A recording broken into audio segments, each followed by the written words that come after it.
오늘 우리에게 주시는 하나님의 말씀은 사도행전 16장 16절에서 40절까지의 말씀입니다. 우리 한 절씩 교독하겠습니다. 우리가 기도하는 곳에 가다가 저 많은 귀신 들린 여종 하나를 만나니 점으로 그 주인들을 크게 이야기하는 자라. 바울과 우리를 쫓아와서 소리질러 가로되 이 사람들은 지극히 높은 하나님의 종으로 구원의 길을 너에게 전한 자라 하며 이같이 여러 날을 하는지라 바울이 심히 괴로워하여 돌이켜 그 귀신에게 이르되 예수 그리스도의 이름으로 내가 네게 명하노니 그에게서 나오라 하니 귀신이 즉시 나오니라. 종의 주인들은 자기 이익의 소망이 끊어진 것을 보고 바울과 실라를 잡아 가시고 저자로 관원들에게 끌어갔다가 상관들 앞에 데리고 가서 말하되 이 사람들이 유대인인데 우리 성을 심히 요란케 하여 로마 사람인 우리가 받지도 못하고 행치도 못할 풍속을 전한다 하거늘 무리가 일제히 일어나 송사하니 상관들이 옷을 찢어 벗기고 매로 치라 하여 많이 친 후에 옥에 가두고 간수에게 분부하여 든든히 지키라 하니 그가 이러한 영을 받아 저희를 깊은 옥에 가두고 그 발을 착고에 든든히 채웠더니 밤중쯤 되어 바울과 실라가 기도하고 하나님을 찬미하며 죄수들이 듣더라. 이에 호련히 큰 지진이 나서 옥토가 움직이고 문이 곧 다 열리며 모든 사람의 매인 것이 다 벗어진지라. 간수가 자다가 깨어 옥문들이 열린 것을 보고 죄수들이 도망한 줄 생각하고 검을 뼈 자결하려 하거늘 바울이 크게 소리질러 가로되 내 몸을 상하지 말라 우리가 다 여기 있노라 하니 간수가 등불을 달라고 하며 뛰어들어가 무서워 떨며 바울과 실라 앞에 부복하고 저희를 데리고 나가 가로되 선생들아 내가 어떻게 하여야 구원을 얻으리이까 하거늘 가로되 주 예수를 믿어라 그리하면 너와 네 집이 구원을 얻으리라 하고 주의 말씀을 그 사람과 그 집에 있는 모든 사람에게 전하더라. 밤 그 시에 간수가 저희를 데려다가 그 맞은 자리를 시키고 자기와 그 본속이 다 세례를 받은 후 저희를 데리고 자기 집에 올라가서 음식을 차려주고 저와 온 집이 하나님을 믿었으므로 크게 기뻐하니라. 날이 샘에 상관들이 아전을 보내어 이 사람들을 놓으라 하니 간수가 이 말대로 바울에게 고하되 상관들이 이 사람을 보내어 너희를 놓으라 하였으니 이제는 나가서 평안히 가라 하거늘 바울이 이르되 로마 사람인 우리를 죄도 정치 아니하고 공중 앞에서 때리고 옥에 가두었다가 이제는 가만히 우리를 내어 보내고자 하느냐 아니라 저희가 친히 와서 우리를 데리고 나가야 하리라 한데 아전들이 이 말로 상관들에게 고하니 저희가 로마 사람이라 하는 말을 듣고 두려워하여 와서 권하여 데리고 나가 성에서 떠나기를 청하니 다 같이요. 두 사람이 옥에서 나가 루디아의 집에 들어가서 형제들을 만나보고 위로하고 가니라. 아멘. 우리는 인생을 살아가면서 여러 가지 고난을 만나게 됩니다. 원치 않는 사고나 질병으로 인해서 고난을 받기도 하고 또 억울한 일을 당할 때도 있고 또 감옥에 갇힌 듯한 답답한 상황에 처하기도 합니다. 그래서 오늘 본문은 우리들에게 소망의 메시지로 다가옵니다. 바울 일행은 마게도냐에서 건너와 도우라고 하는 환상을 보고 성령의 인도하심을 받아서 마게도냐 지방으로 건너왔습니다. 그렇다면 지금 성령의 인도를 받고 왔는데 모든 일이 순탄하게 진행되어야 할 것 같은데 그들을 기다리고 있는 것은 감옥이었습니다. 그러나 하나님께서는 오늘 옥문을 여시고 놀라운 구원의 역사를 이루심으로 우리 인생의 고난의 밤도 하나님의 기적이 시작되는 무대가 될 수 있다는 이 소망의 메시지를 전해주고 있습니다. 지난주에 루디아를 통해서 빌립보 교회가 창립되는 과정을 살펴보았는데 오늘 이 사건도 빌립보에서 일어난 일입니다. 바울 일행이 전도를 하다가 귀신 들린 여자를 만나게 되었습니다. 이 여자는 귀신의 힘을 빌려서 점을 치는 점쟁이였습니다. 그러니 돈을 많이 벌었는데 하지만 그녀가 번 돈은 모두 주인에게 돌아가 버리는 아주 불쌍한 노예 신세였습니다. 근데 이 귀신 들린 사람이 바울 일행을 보면서 큰 소리를 외치는 것입니다. 이 사람들은 지극히 높은 하나님의 종으로서 구원의 길을 너희에게 전하는 자라. 여러분, 이 말씀을 보면 이거 아주 정확한 말을 하고 있는 것입니다. 이 여자는 하나님을 지극히 높은 하나님이라고 부르고 있어요. 맞는 말이죠. 그리고 바울 일행을 향해서 지극히 높은 하나님의 종이라고 말을 합니다. 맞는 이야기입니다. 그리고 구원의 길을 전하는 자라고 말합니다. 어디 하나 틀린 데가 없습니다. 다 맞는 말이에요. 근데 이 귀신 들린 여자가 계속 바울을 따라다니면서 이들은 지극히 높으신 하나님의 종이라고 외치니까 바울이 몹시 괴로워했다고 했습니다. 맞는 말을 했는데 왜 바울이 괴로워했을까요? 이 말은 그 여자의 믿음의 고백이 아니었기 때문입니다. 믿음과는 전혀 관계없는 말이었기 때문이에요. 여러분, 이제 대선 투표를 이제 해야 되는데 그 대선 후보가 교회 와서 교인들에게 인사를 한다고 가정을 해보십시오. 근데 어떻게 인사를 하냐면, 이 사람은 무신론자예요. 저는 하나님의 영광을 위해서 일하겠습니다. 여러분 기도해 주시기 바랍니다. 자, 이렇게 말을 했다면 여러분 마음은 어떻겠어요? 대단히 불편해질 겁니다. 몹시 불쾌하고 기분이 나쁠 거예요. 하나님을 믿지도 않는 사람이 하나님의 이름을 들먹거리는 것은 하나님에 대한 모독입니다. 십계명에 여호와의 이름을 망령되이 일컫지 말라고 하셨는데 헛되이 부르지 말라는 그런 말이에요. 말은 그 단어에 해당되는 실제가 뒷받침되지 않으면 이거는 공허한 소리에 불과한 것이죠. 근데 이거는 우리 믿는 사람들에게도 해당이 된다고 생각합니다. 그리스도인이라고 말을 하는데 그 고백을 뒷받침하는 삶이 없다면 그 말은 믿음의 실제가 없는 공허한 메아리에 불과할 뿐이죠. 그렇다면 이것도 여호와의 이름을 망령되이 일컫는 것이 될 것입니다. 믿음의 언어는 사용하고 있는데 말과 행동이 일치하지 않을 때 세상은 복음에 대한 신뢰성을 잃게 되는 거죠.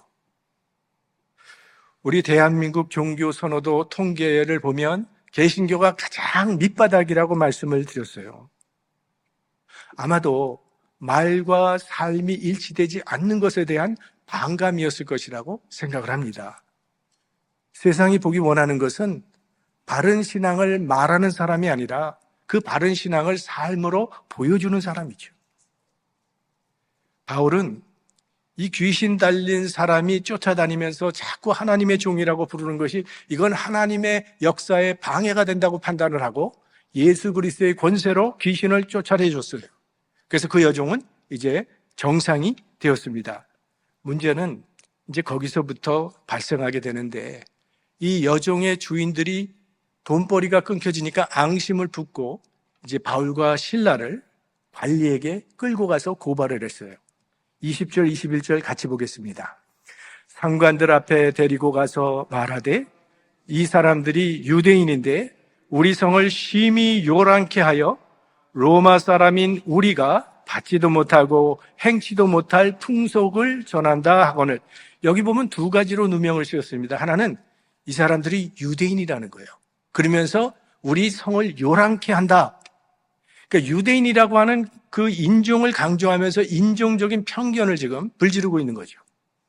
그 다음에 로마 사람이 받아들일 수 없는 풍속을 정하고 있다고 그렇게 제목을 정하고 있는데 지난주에 말씀드렸지만 이 빌립보라고 하는 도시는 로마 황제가 직접 다스리는 로마 황제 직할시입니다.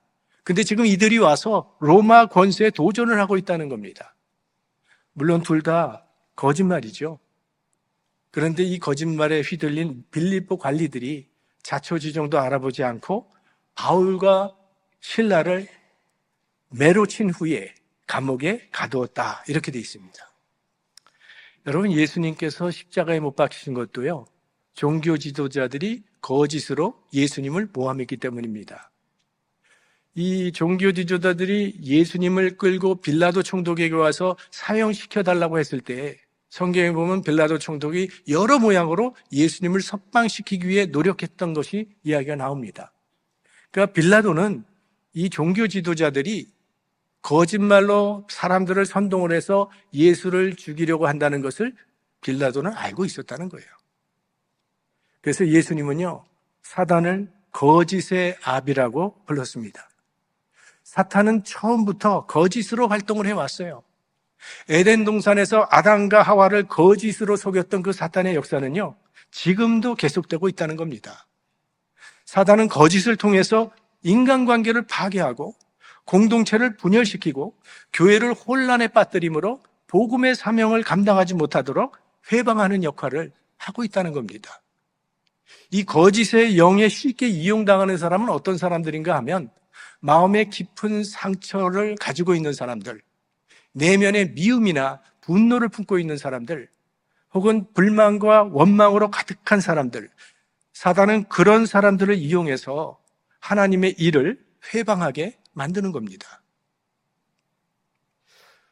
우리들이 신앙생활을 하기 위해서 교회에 나오지만 사실 교회는 말이 많은 곳이기도 합니다. 그래서 특별히 이 말을 조심해야 합니다. 어느 교회에 새로 목사님이 부임을 하셨는데 그 교회는 워낙 분쟁이 많은 교회이기 때문에 목사님이 사무실에 있기만 하면 한 교인이 찾아와서 또 상대편 교인을 자꾸 비난하는 말을 하는 거예요. 하루가 멀다고 찾아와서 그렇게 하니까 목사님이 목회하려면 이거 참 이 비난의 말을 좀 없애버려야 되겠는데 어떻게 할 것인가 고민을 하다가 아이디어를 하나 냈습니다. 공책을 하나 준비를 했어요. 그래서 어떤 교인이 와서 이제 다른 교인을 비난하고 고발하려고 하면 잠깐만요. 제가 기억력이 좀 좋지 않아서 그러는데 제 노트북에 잘 기록해 놓을게요. 그리고 공책을 딱 펴고 일단 이름부터 알려주세요. 그랬더니 아무것도 아닙니다라고 돌아가더랍니다. 그래서 목회 생활 동안 한 페이지도 쓰지 않았다고 해요. 말은 할 때도 조심해야 되지만 전할 때도 조심해야 합니다. 때로 우리들은요, 들은 얘기라고 하면서 나는 아무 책임이 없는 것처럼 말을 하곤 하는데 내가 한 말은 그게 내가 하는 말이든 남에게 들은 말이든 내가 책임을 져야 해요. 무책임한 말 때문에 공동체는 아픔과 분열을 경험하게 되고 많은 사람들이 피해를 당하게 되는 거죠. 우리는 책임질 수 있는 말만 하고 책임질 수 있는 말만 전해야 한다는 거예요. 자, 그러니까 지금 바울과 실라가 당하는 고난은 이건 아주 부당한 고난입니다. 그들이 한 일은 귀신 들린 불쌍한 여자를 고쳐준 것뿐이에요. 선한 일을 했는데 고난받게 된 거예요. 그런데 그 고난을 받아들이는 바울과 실라의 태도가 우리들에게 참 귀한 본이 되고 있습니다. 자, 이들은 이 부당한 고난을 묵묵히 받아들이고 있었다는 거예요. 베드로전서 2장 19절 말씀 우리 함께 한번 볼까요? 부당하게 고난을 받아도 하나님을 생각함으로 슬픔을 참으면 일은 아름다우나, 그러니까 고난을 당할 때 주님을 생각하며 참으면 아름답다라는 말이에요. 그러니까 하나님을 바라보면서 믿음으로 참아내면 이게 은혜롭다. 이 아름답다는 말은 은혜롭다, 칭찬받을 만하다라는 그런 뜻입니다. 참 때, 말이 없을 때 정말 아름답습니다. 어떤 사람은 참기는 참는데요, 말이 많아요. 이 사람, 저 사람 찾아가서 내가 지금 이런 억울한 일을 당했는데 내가 참고 있는 거니까 알아달라고. 이런 말 하지 않으면 더 은혜롭다는 그런 말이에요. 제 학생 시절에 아마 여기 계신 많은 분들도 그랬겠지만 선생님한테 맞는 것이 당연한 일이었죠. 다 매맞으면서 우리가 학창 시절을 보냈는데 가만 보면은 이 매맞는 학생의 유형이 세 가지 정도가 있습니다. 하나는요, 반항형이에요. 선생님 때리라고 하면 왜 때리냐고 따져요. 이런 애는 더 터져요. 두 번째는 엄살형. 그냥 맞자마자 자빠져서 뒹구는 유형이 있어요. 정말 친구 되고 싶지 않은 그런 유형이에요. 그런가 하면 참 묵묵한 형. 그냥 묵묵히 다 맞는, 참 은혜롭게 보이고 아름답게 보여요. 여러분, 때로 우리가 부당하게 비난을 받을 때 있어요. 신앙생활에는 이 관계에서 오는 괴로움을 잘 소화하고 처리하는 것도 그런 훈련이 많이 필요합니다. 그리고 그런 걸 잘하는 사람을 우리는 성숙한 신앙인이라고 부르죠. 억울한 일을 당할 때 뭐 덮어놓고 참으라는 말은 아닙니다. 우리 안에 골마 있는 이 썩은 물을 흘려보내야 됩니다. 심리학에서는 마음속에 있는 감정을 솔직하게 털어놓는 것이 도움이 된다고 그렇게 또 말을 하죠. 그래서 그룹 테라피라는 게 있지 않습니까? 어려운 일을 당한 사람이, 힘든 일이 있는 사람이, 무슨 원한 같은 게 있는 사람들이 서로 빙 둘러 앉아서 그냥 마음속에 있는 걸 다 쏟아놓게 하는 거예요. 그럼 어떤 사람은 막 고함을 지르기도 한답니다. 어떤 사람은 막 욕을 하기도 하고, 어떤 사람은 막 거기서 펑펑 눈물을 흘리며 우는 사람들도 있대요. 특히 제일 많이 하는 게 욕을 그렇게 많이 한답니다. 그러면 어느 정도 화는 풀리고 감정이 순화되어 괜찮아진다고 말을 하지만, 우리가 경험을 통해서 알고 있는 것은 우리가 어떤 한 번 입에 담은 말은요, 그 다음에 더 하기가 쉬워진다는 거예요. 그리고 같은 정도로는 안 되고 그 정도가 점점 심해져야지, 그렇지 않으면 만족이 없습니다. 근데 오늘 바울과 실라가 우리에게 보여준 방법이 너무나 아름다운 방법입니다. 25절 말씀 우리 함께 보겠습니다. 밤중쯤 되어 바울과 실라가 기도하고 하나님을 찬미하며 죄수들이 듣더라. 바울과 실라는 이 억울한 상황 속에서 그들의 마음을 하나님께 향해서 기도하고 찬송했다는 거예요.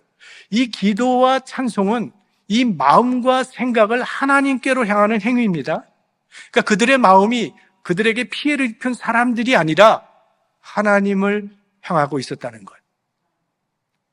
억울한 일을 당할 때 날 더 어렵게 만드는 것은 내 자신입니다. 내 마음의 방향에 따라서요, 증오심과 원망의 노예가 되기도 해요. 그래서 화병에 걸리기도 합니다. 기분이 좋다가도 원수만 생각하면 분노가 치밀어 올라요. 잠이 잘 오질 않아요. 그래서 상대방을 미워하는 것은요, 그리고 상대방에 대해서 원망을 품는 것은 자신을 괴롭히는 거예요. 미움이라고 하는 것은 독과 같아서 우리 마음에 미움을 품게 되면 상대를 죽이기 전에 나를 먼저 죽인다니까요. 여러분, 예수님도 인간관계에서 많은 어려움을 겪으셨습니다. 늘 따라다니면서 흠을 잡으려고 하는 사람들, 먹을 것을 탐하는 자라는 비난도 받으셨고, 귀신의 앞잡이라는 비난도 받으셨고, 하나님을 모독하는 자라는 그런 비난도 받았어요. 그럴 때 예수님을 지켜봤던, 주변에서 지켜봤던, 예수님은 이럴 때 어떻게 하시나 그거를 가만 지켜봤던 사도 베드로가 예수님이 그럴 때 어떻게 반응하셨는가를 우리에게 편지로 알려줬습니다. 그게 베드로전서 2장 23절이에요. 같이 보겠습니다. 욕을 받으시되 대신 욕하지 아니하시고 고난을 받으시되 위협하지 아니하시고 오직 공의로 심판하시는 자에게 부탁하시며, 욕하는 자에게 욕하지 않으셨다는 거예요. 그냥 모든 짐을 하나님께 맡겨버리고 그냥 묵묵히 예수님은 자기에게 주어진 그 사역을 감당하셨다는 그런 말씀입니다. 바울과 실라가 지금 예수님처럼 하고 있는 거예요. 그 모든 문제를 하나님과의 관계 속에서 해결하고자 기도하며 찬송을 불렀다고 하는데, 여러분, 바울과 실라가 이 감옥에서 무슨 기도를 드렸을 것이라고 생각합니까? 하나님, 억울합니다. 속히 우리를 이 감옥에서 구원하여 주시길 바랍니다. 나갈 수 있도록 해 주십시오라고만 기도하지는 않았을 것이라고 생각합니다. 하나님, 우리는 이해할 수 없지만 지금 우리가 이런 상황에 놓여 있습니다. 여기에는 분명히 하나님의 계획이 있지 않겠습니까? 그 하나님의 뜻을 알 수 있도록 저희들에게 지혜를 주시고, 이런 상황을 통해서도 하나님의 역사가 이루어질 수 있도록 하나님 함께하여 주옵소서. 이런 기도를 드리지 않았겠어요? 무슨 찬송을 들었을까요? 아마 오늘 우리가 부른 찬송과 같은 그런 찬송을 부르지 않았을까? 그래서 오늘 그 찬송을 제가 정했는데요. 높은 산이 거친 들이 초막이나 궁궐이나 내 주 예수 모신 곳이 그 어디나 하늘나라. 우리가 이 감옥에, 캄캄한 감옥에 갇혀 있지만 주님은 우리와 함께 하신다는 그런 확신 가운데 찬송했을 거예요. 다윗이 사망의 음침한 골짜기에서도 주님이 함께 계심을 찬양했던 것처럼, 하박국 선지자가 절망적인 상황 속에서도 하나님으로 말미암아 나는 기뻐하고 즐거워한다고 찬송했던 것처럼 그런 찬송을 했을 겁니다.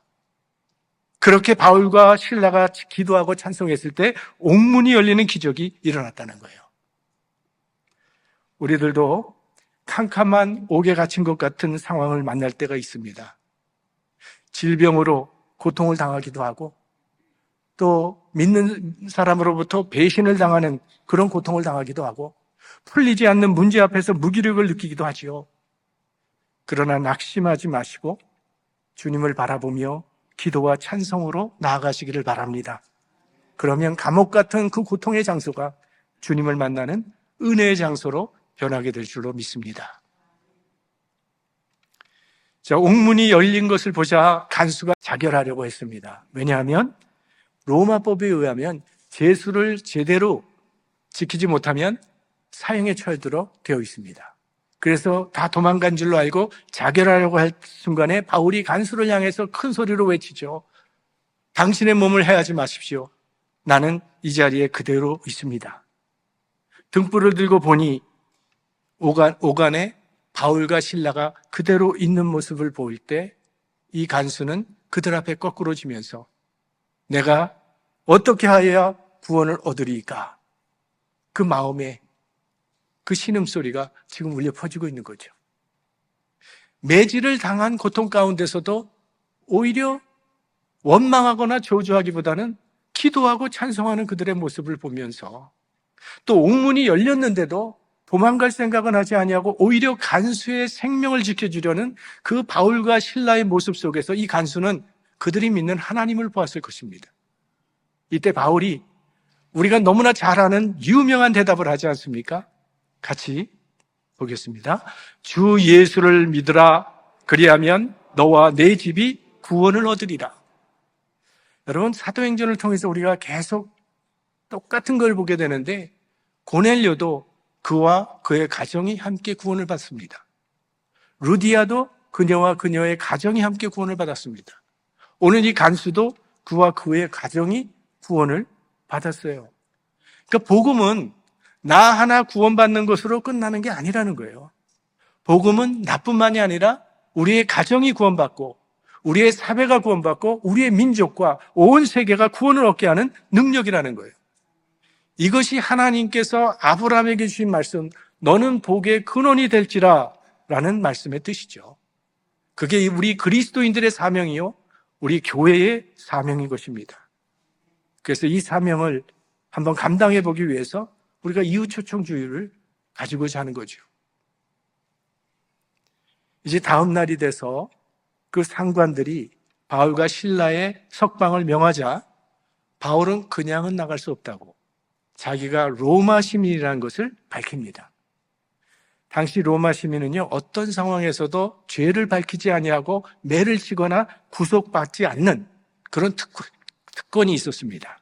근데 빌립보 관리들이 그런 것도 따져보지 않고 그냥 유대인인지 알고 그냥 바울을 때리고 옥에 가두었던 거죠. 근데 오늘 본문을 보면 두 가지 의문이 생깁니다. 하나는 옥문이 열렸을 때 왜 도망가지 않았는가 하는 것입니다. 베드로는 옥문이 열렸을 때 도망갔는데 사실 바울과 실라는요, 옥에서 도망갈 충분한 이유가 있는 사람들이에요. 왜? 죄가 없으니까. 죄가 있다면 모르지만 죄 없는 사람이니까 감옥에 갇혀야 할 이유가 전혀 없기 때문에 도망을 가도 양심에 걸릴 것이 없는 사람들이에요. 또 하나는 바울이 왜 이제 와서 로마 시민권을 밝히는가 하는 것이죠. 처음에 그들이 때리러 갈 때 잠깐 나 로마 시민이요 하면은 이런 일 있지 않았을 텐데, 맞을 이유가 없었을 텐데 왜 이제 와서 로마 시민을 이렇게 되어도 되느냐고 그렇게 항의하는가 하는 것입니다. 바울이 옥문이 열렸는데도 도망가지 않고요, 로마 시민인데도 자신의 권리를 사용하지 않은 이유는 그가 개척한 빌립보 교회를 위한 희생이었던 겁니다. 만약 옥문이 열렸을 때 바울과 실라가 도망을 갔다면 어떤 결과가 나타났을까요? 정말 죄인으로 낙인이 찍히게 됩니다. 그러면 바울이 개척한 빌립보 교회는 문을 닫을 수밖에 없습니다. 죄인들의 속임수에 속아 남았다고 생각하면 누가 그 교회를 올 것이며 누가 바울을 믿고 따르겠습니까? 또 관리들이 빌립보 교회를 가만 놔둘 리가 없습니다. 죄인들과 한통속이라고 몰아붙이면서 교회를 쑥밭으로 만들어 버렸을 겁니다. 그래서 본인은 죄가 없다는 것을 증명하기 위해서 도망가지 않았던 것이고, 로마 시민권자의 권리를 무시했던 빌립보 관리들이 잘못했다는 사실을 밝히고자 했던 거예요. 자, 이 일로 인해서 이제 빌립보 관리들은 바울 일행을 두려워하게 되었습니다. 로마 시민을 정당한 이유 없이 때리거나 감옥에 가두면요, 그거는 사형에 처했기 때문입니다. 그러니 빌립보 관리들이 얼마나 바울을 두려워 떨었겠습니까? 그래서 바울이 개척했던 그 빌립보 교회를 함부로 하지 못했던 겁니다. 이제 바울과 실라는요, 고위 관리로부터 공개적인 사과를 받고 무죄 석방이 됩니다. 마지막으로 우리 40절 말씀에 보면요, 두 사람이 옥에서 나가 루디아의 집에 들어가서 형제들을 만나보고 위로하고 가니라. 바울은 옥에서 나오자마자 늘 마음에 있던 것이 교회였기 때문에 루디아의 집에 있는 빌립보 교회를 찾아갔죠. 그리고 이 사건으로 말미암아 이제 빌립보 교회는 든든히 뿌리를 내리게 된 겁니다. 여기서 우리는 바울이 교회를 어떻게 생각하고 있느냐를 배우게 되는데, 바울은요, 자신의 권리보다 교회의 유익을 먼저 생각했어요. 바울은 교회를 향한 자신의 사명에 대해서 골로새서에 이렇게 분명하게 사명을 고백합니다. 우리 골로새서 1장 24절 함께 보겠습니다. 내가 이제 너희를 위하여 받는 괴로움을 기뻐하고 그리스도의 남은 고난을 그의 몸된 교회를 위하여 내 육체에 채우느라. 무슨 말인가 하면 그 교회는 그리스도의 남은 고난을 내 육체에, 내 몸에 채우고 실천하는 장소라는 거예요. 그게 교회라는 거예요. 교회는 자기의 명예를 세우고 자기의 주장을 세우는 장소가 아니라는 거예요. 교회는 주님의 뜻을 살리기 위해서 내 마음도 희생시키고 내 자존심도 희생시켜야 하는 장소라는 거죠. 나는 존재가 없어지더라도 주님의 몸된 교회가 영광스럽게 되는 일이라면 그렇게 해야 한다는 그런 말씀입니다. 교회야 어떻게 되든 나만 존귀하면 된다는 생각은 버려야 한다는 거예요. 언제나 주님의 교회를 위한 것이 무엇인지를 먼저 생각해야 합니다. 감정이 상하더라도 교회가 먼저고, 자존심이 상하더라도 주님의 교회가 먼저입니다. 주님께서 피로 세우신 교회를 위해서 기꺼이 나를 죽이고 하나님의 뜻이 이루어지도록 헌신하는 성도님들이 될 수 있기를 소망합니다. 오늘 본문에는 세 가지의 기적이 나옵니다. 하나는 옥문이 열린 기적입니다. 사실 우리는 이 세상을 살아가면서 여러 감옥 같은 그런 상황을 만나게 되는데, 그러나 오늘 본문이 보여주는 것은 우리 주님은 어떤 옥문이든 뚫고 들어오시는 분이라는 사실입니다. 그러므로 어떤 상황 가운데 있다 할지라도 우리 주님은 반드시 옥문을 열어주실 것을 믿고 우리 주님을 의지하며 믿음으로 나갈 수 있기를 바랍니다. 그러면 그 고통의 장소가 주님을 만나는 은혜의 장소가 될 것입니다. 두 번째 기적은요, 이 바울과 실라의 마음에도 기적이 일어났다는 거예요. 자기를 그렇게 막 때리는 사람을 미워하는 마음이 없었다는 것도 기적이 아니겠습니까? 기도와 찬송은 이 지옥 같은 마음을 천국으로 바꾸는 능력이 있습니다. 혹시 억울한 일을 당한 분들, 기도와 찬송을 통해서 지옥 같은 마음을 천국으로 만들어 가시기를 바랍니다. 그러면 그것이 초막이나 궁궐이나 언해나 하늘나라가 될 수 있을 겁니다. 바울과 실라처럼 기도하고 찬송할 때 지옥 같은 상황도 천국으로 변하게 될 것입니다. 마지막으로 간수의 마음문이 열린 것도 기적이죠. 간수가 바울과 실라를 감옥에 가두었지만 사실 오늘 본문을 보면 정말 영적 감옥에 갇혀 있었던 사람은 간수였습니다. 이 사람이 바울과 실라를 만나지 않았다면 절대로 문을 열지 않았을 그런 군인입니다. 그런데 바울과 실라를 통해서 영적 감옥에 갇혀 있었던 이 간수가 이제 자유케 되고 구원을 얻게 된 거죠. 옥문이 열리는 눈에 보이는 기적만 기적이 아니라 눈에 보이지 않게 조용히 이루어지는 기적도 있습니다.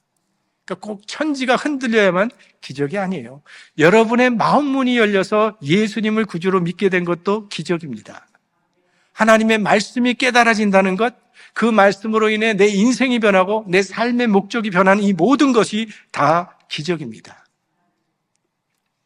어떤 상황에 있다 할지라도 그 상황 가운데 갇히는 인생이 되지 마시고 그 상황을 뛰어넘어 역사하는 하나님을 체험하는 성도님들이 되시기를 주의 이름으로 축원합니다.